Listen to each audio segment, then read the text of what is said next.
Banyak di komentar Instagram berikut dengan YouTube saya. Perlukah kita mendoakan Ustadz Yazid? Sedangkan beliau mengatakan doa tidak sampai. Tidak ada pernyataan Ustadz Yazid Jawas yang menyatakan kalau doa seorang muslim itu tidak sampai kepada si mayit. Baca Al-Fatihah nggak ada contoh. Al-Fatihah untuk orang mati nggak ada contoh dan nggak akan sampai. Itulah nasihat beliau. Tidak ada pernyataan Ustadz Yazid Jawas yang menyatakan kalau doa seorang muslim itu tidak sampai kepada si mayit. Picak matamu, Asyau!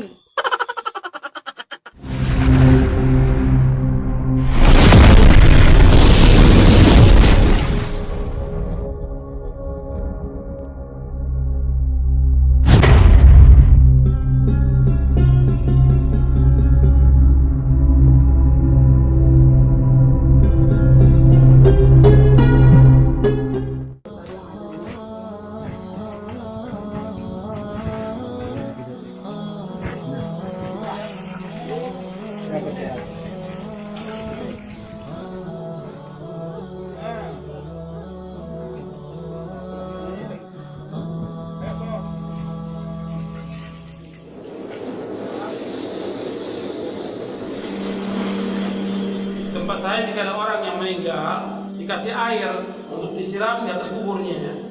Apa dalilnya? Nggak ada dalilnya. Dan manfaatnya apa air ini? Segelas, seember, apa sekolam? Jadi tanya, kok cuma segelas? Dikit. Fungsinya apa? Seember atau sekolam? Nggak ada. Dari Nabi SAW nggak ada. Semuanya ada waktunya. Tinggal kita sekarang yang hidup berbuat baik kepada yang meninggal dunia sesuai dengan petunjuk Rasulullah SAW. Sebab ini yang akan sampai kepada si mayit. Nah, Nabi SAW menyebutkan man amila amalan laisa alaihi amruna fahuwa raddun. Siapa mempraktikkan sesuatu amal ibadah yang bukan dari Nabi SAW ditolak. Maka sehebat apapun niat baik kita untuk si mayit, tetapi praktek kita tidak benar, tidak diterima oleh Allah Azza wa Jalla. Nah, yang diterima oleh Allah Azza wa Jalla adalah doa. Kita berdoa masing-masing yang intinya mintakan ampunan kepada Allah Azza wa Jalla. Allahumma ghfir laha. Ya Allah, ampunilah dia. Allahumma tsabbitha. Ya Allah, tetapkan dia di atas kalimat la ilaha illallah. Ini yang bermanfaat bagi si mayit dan juga bermanfaat bagi kita yang mengantar jenazah. Mari kita berdoa. Apabila kita berdoa di makam atau di kuburan, apakah merusak tauhid kita atau merusak agama kita? Anda perhatikan, doa ini masuk ibadah atau bukan? Ibadah. Ad-doa wal ibadah. Sekarang orang berdoa kepada Allah di sisi kuburan orang tua atau orang saleh, nggak dibenarkan oleh syariat.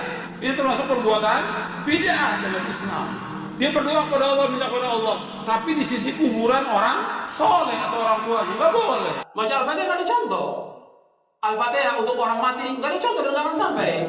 Imam Syafi'i mengatakan demikian. Sebagaimana dikatakan oleh Al-Hafidz Ibnu Katsir ketika menafsirkan ayat dalam surah An-Najm ayat 39, wa an laisa lil insani illa ma sa'a. Seseorang tidak akan mendapatkan apa yang diusahakan. Kata Ibnu Katsir bahwa Imam Syafi'i berpendapat bahwa nggak bisa orang mengirimkan bacaan atau pahala kepada orang, nggak bisa, nggak akan sampai. Masalah ibadah kembali kepada masing-masing orang. Jadi Al-Fatihah nggak sampai. Begitu juga yang lainnya, baca Al-Quran. Kadang-kadang orang sudah meninggal, dibacakan Quran. Orang disuruh membaca Al-Quran di mana? Di rumah. Terutama surah Al-Baqarah. Di masjid baca Al-Quran, bukan di kuburan. Al-Quran ini diturunkan oleh Allah untuk ancaman kepada siapa? Orang hidup, orang mati. Di surah Yasin ayat 70 Allah berfirman, "Liyunzira man kana hayyan wa yahiqqal qawlu 'alal kafirin." Bahwa Al-Quran diturunkan Allah untuk mengancam orang yang hidup, hayyan, orang yang hidup, bukan orang mati. Kok orang mati dibacakan Quran? Manfaatnya apa? Tidak ada manfaatnya. Disuruh kita baca Al-Quran di rumah kita. Kata Nabi, la taj'alu buyutakum maqabira inna syaitana yanfiru minal baiti alladhi tuqra'u fi surah Al-Baqarah. Jangan kamu jadikan rumah kamu seperti kuburan. Sesungguhnya syaitan lari dari rumah yang membacakan surah Al-Baqarah. Enggak ada para sahabat membacakan Quran di kuburan, enggak ada. Kemudian juga mengirimkan Al-Fatihah kepada Nabi juga enggak ada. Ini kan banyak orang setiap hari dari majelis ila hadratin Nabi Al-Fatihah. Dari mana dalilnya? Dari mana dalilnya? Dari mana? Yang disuruh kita membanyakan apa? Sholawat kepada Nabi, bukan baca Al-Fatihah. Kenapa enggak Al-Baqarah? Kenapa enggak Ali Imran? Kenapa enggak An-Nisa? Kenapa enggak Al-Maidah? Kok Al-Fatihah? Enggak ada dalilnya. Di Quran maupun di hadis Nabi yang sahih, nggak ada para sahabat kumpul, kita baca Al-Fatihah untuk Nabi. Nggak pernah ada. Nggak ada semua riwayat yang demikian. Dan jangan sampai. Perhatikan, yang Nabi mau kepada umatnya apa?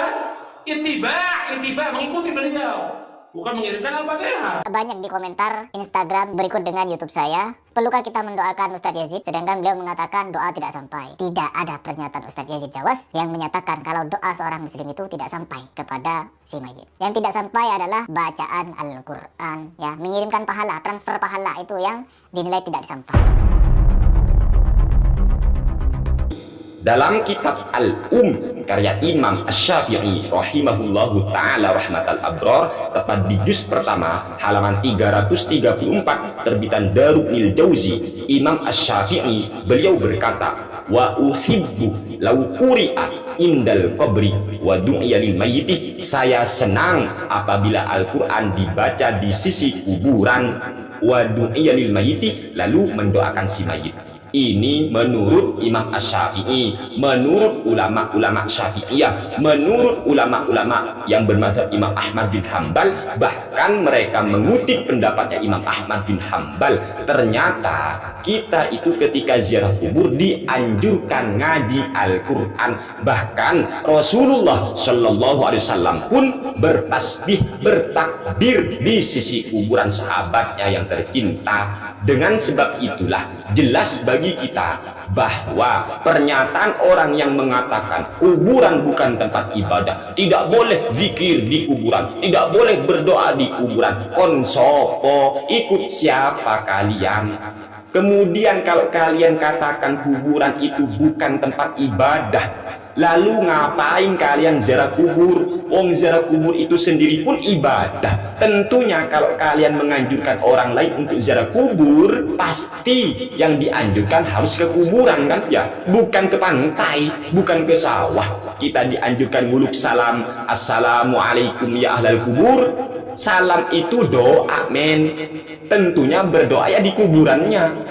Ya Allah, piye kuburan bukan tempat ibadah. Ayolah mikir. Kami begini bukan karena benci teman-teman, bukan. Kami tidak benci kalian Wahabi. Hanya saja kami kasihan sekali kepada kalian yang selalu nuduh-nuduh amaliyah orang lain sebagai amalan bid'ah sesat, padahal kalian itu minim referensi, minim bahan bacaan. Tetapi apa yang terjadi? Kalian mudah menghukumi halal, menghukumi haram, menghukumi bid'ah, bla bla bla, tapi tidak punya dasar.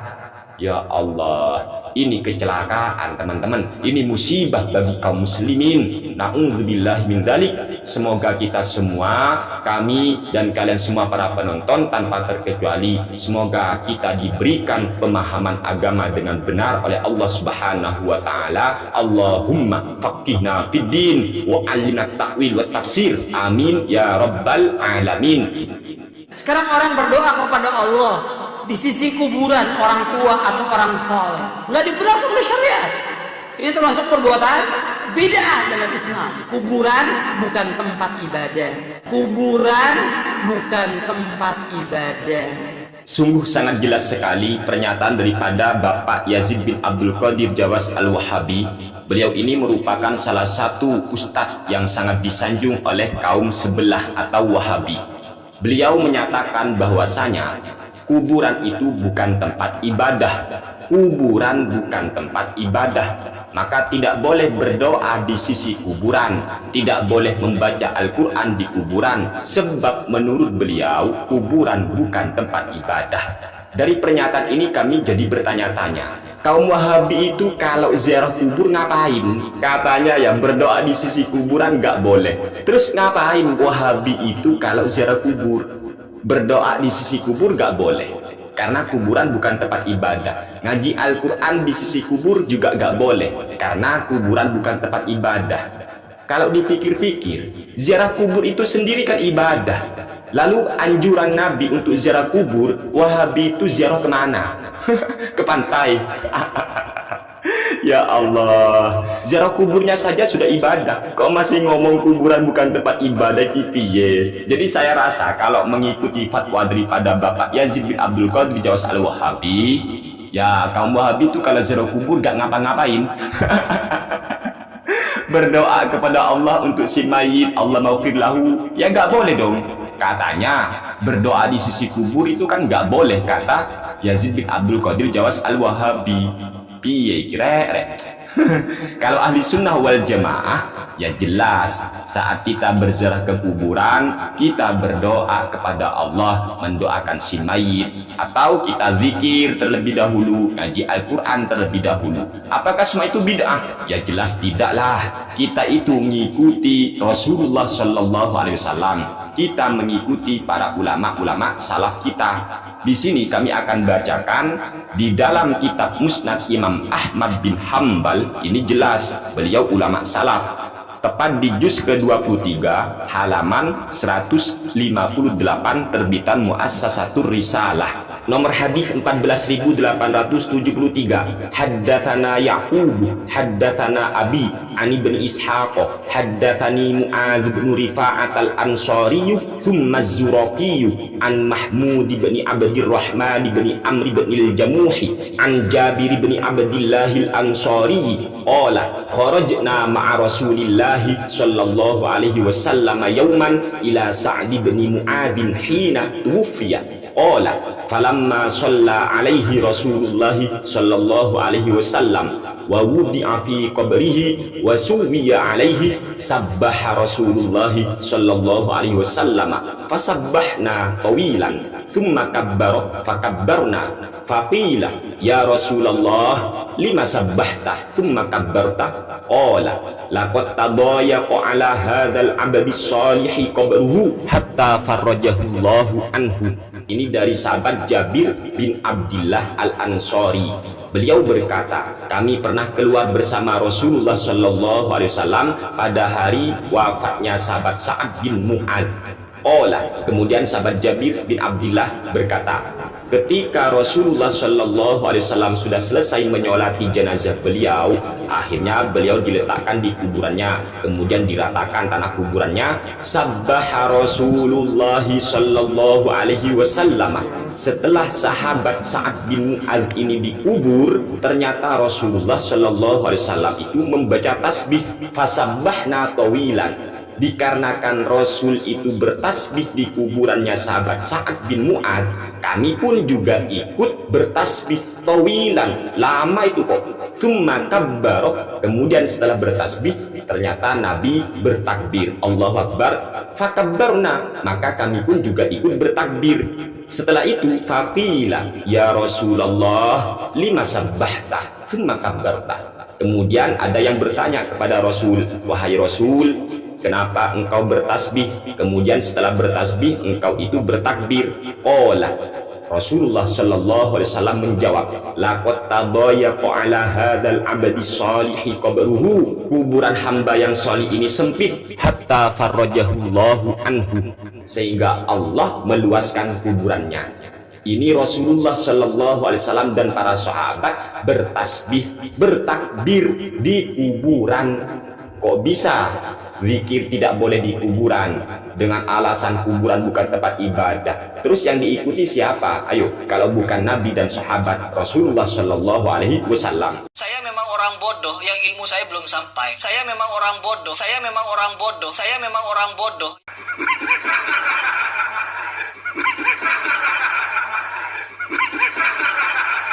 Orang lain itu dibid'ahkan, disesatkan, dimusyrikan, dikafirkan, tapi ketika dilakukan oleh kelompoknya, mereka terdiam 1000 bahasa seolah tidak tahu dan menutup mata. Dasar Wahabi, dasar Wahabi, dasar Wahabi, dasar Wahabi. Payah ini.